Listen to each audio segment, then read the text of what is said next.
ব্যাপার না, এবার অনেক বড় ব্যাপারে আরশিকে ফাঁসাতে হবে। আরশির যে মেন পয়েন্ট আছে অনেস্টি, এই অনেস্টিতে আরশিকে আঘাত করতে হবে। মধুবন তখন বললো করো করো, আমি শুধু চাই যত সাক্ষ্য প্রচণ্ড রকমভাবে আরশিকে ঘেন্না করে, তবেই আমি শান্তি পাবো। তখন যে বললো কাল তো শ্যুট আছে না স্বাক্ষর, বলছে হ্যাঁ, তাহলে কালকে সেখানে আরশিও থাকবে। মধুবনী বললো হ্যাঁ। বললো ঠিক আছে, তাহলে কাল থেকেই শুরু হবে সব কিছু। পরের দিন শুটিংয়ে যখন আরশি গেল, তখন আরশি কথা বলছিল, তখনই দুজন আসলো। দুজন পরিচয় দিল যে একজন দীপঙ্কর আর একজন নন্দিনী। এরা বিভিন্ন রকম ডকুমেন্টারি ফিল্ম বানায়, মেন ফিল্ম নয়, তবে বিভিন্ন রকম শর্ট ফিল্ম, ডকুমেন্টারি ফিল্ম এইসব কিছু বানায়। এবং এরা অনেক দেশ বিদেশে এরা বিভিন্ন রকম ডিরেক্টরদের অ্যাসিস্টও করেছে। তো সেটা শুনে আরশি বলল, বাবা আপনারা তো খুব গুণী লোক, আচ্ছা বসুন বসুন।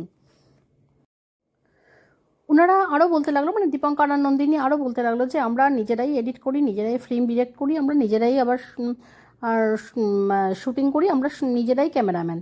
তো এই সমস্ত কথা শুনে আরশি বলল যে তাহলে আপনারা কার সঙ্গে দেখা করতে এসেছেন? বললো আমরা আপনার সঙ্গে দেখা করতে এসেছি। আরশি বলছে আমার সাথে কেন বলুন?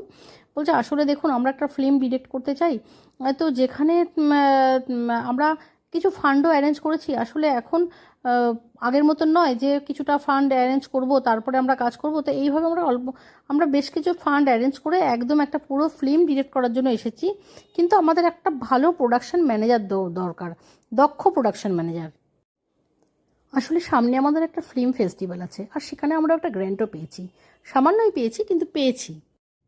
আসলে এমন একটা দক্ষ ম্যানেজার চাইছি যে সব কিছু বোঝে, আসলে কোথায় কম খরচে ফ্লোর নিলে সেখানে খুব ভালোভাবে সব কিছু অ্যারেঞ্জ হয়ে যাবে, যারা যারা অডিশন করতে আসছে তাদের কাদের কাদের সিলেক্ট করব, তাদের টাকা পয়সা, আসলে এইগুলো ম্যাডাম যদি আমরা করতে চাই না, আমরা পুরো ঝুলিয়ে দেবো। তার জন্য আমরা এমন একজনকে চাইছি যে এই ব্যাপারটা খুব দক্ষতার সঙ্গে খুব ভালোভাবে করবে।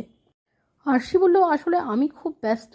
তখন ছেলেটা বলল, দীপঙ্কর যে এসেছিল সে বলল হ্যাঁ আমরা জানি ম্যাডাম আপনি খুব ব্যস্ত, আসলে আমরা চাইছি যে আমরা যদি কয়েকটা এরকম কমপ্লিট করে আমরা যদি ফিল্ম ফেস্টিভ্যালে পাঠিয়ে আমরা যদি অ্যাওয়ার্ডটা পেতে পারি, তাহলে আমাদের কেরিয়ারটা সেট হয়ে যাবে।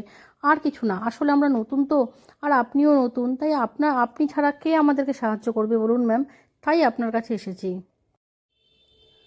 তখন বাচ্চুদা বললো আমরা একটু আসছি, বলে আরশিকে একটু ডেকে নিয়ে গেল। আরশি শোনো, আরশিকে বলে আরশি এইরকম নতুন নতুন উঠতি ফিল্ম মেকার কিন্তু প্রচুর বেরিয়েছে, এগুলো সব ভাওতাবাজি, এগুলো কিন্তু একদম পা দেবে না, এগুলো সমস্ত কিছু কিন্তু ফ্রড হতে পারে। আরশি বললো আরে বাচ্চুদা তুমি কেন এত কিছু ভাবছো, এটা নিয়ে কোনো ভাবনা নেই, এটা ভাবো যে ওরা কত ভালো কাজ করছে, বিদেশে সব কিছু পাঠাবে বলছে, আর আমাদের এটা যদি হয়, এটা যদি আমরা করতে পারি বিদেশের মাটিতে, আমাদের নাম হবে। তুমি